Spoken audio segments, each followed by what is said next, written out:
அனைவருக்கும் மனமார்ந்த வணக்கங்கள். இப்போது வரை உரிமை தொகையை எதிர்பார்த்து காத்திருக்கும் மகளிர் அனைவருக்கும் சிஎம் சொன்ன மகிழ்ச்சியான தகவல் கிடைத்திருக்கிறது. அதாவது 17வது சட்டப்பேரவையின் 3வது நாளான இன்று தாவேக அரசு மீதான நம்பிக்கை வாக்கெடுப்பு நடைபெற்று இருக்கிறது.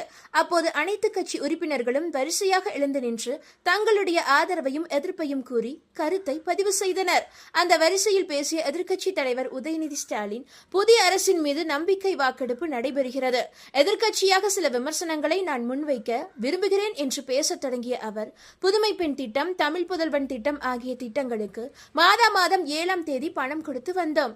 ஆனால் இந்த மாதம் அந்த தொகை இன்னும் வரவில்லை. நலத்திட்டங்களில் அரசியல் செய்ய வேண்டாம், இந்த மாதம் 15ஆம் தேதி உரிமை தொகை வந்துவிடும் என மகளிர் பலர் காத்துக்கொண்டு இருக்கின்றனர்.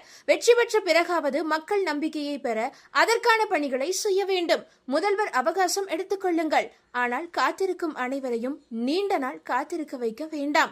மகளிருக்கு மாதம் ரூபாய் 2500, ஒவ்வொரு குடும்பத்திற்கும் ஆண்டுக்கு 6 இலவச சிலிண்டர், தங்க சங்கிலி, மோதிரம் என தாவேகாவின் தேர்தல் வாக்குறுதிகள் நீண்டு கொண்டே போகிறது. அவற்றில் ஒரு சில வாக்குறுதியை கூட முதல்வர் விஜய் அவர்கள் முதல் கையெழுத்தில் கொண்டு வரவே இல்லை. இன்ஸ்டாகிராமில் வரும் ரீல்ஸ் ஆட்சியாக இல்லாமல் ரியல் ஆட்சியாக நடத்துங்கள் என கூறி எதிர்க்கட்சி தலைவர் தன்னுடைய உரையை முடித்துக் கொண்டார்.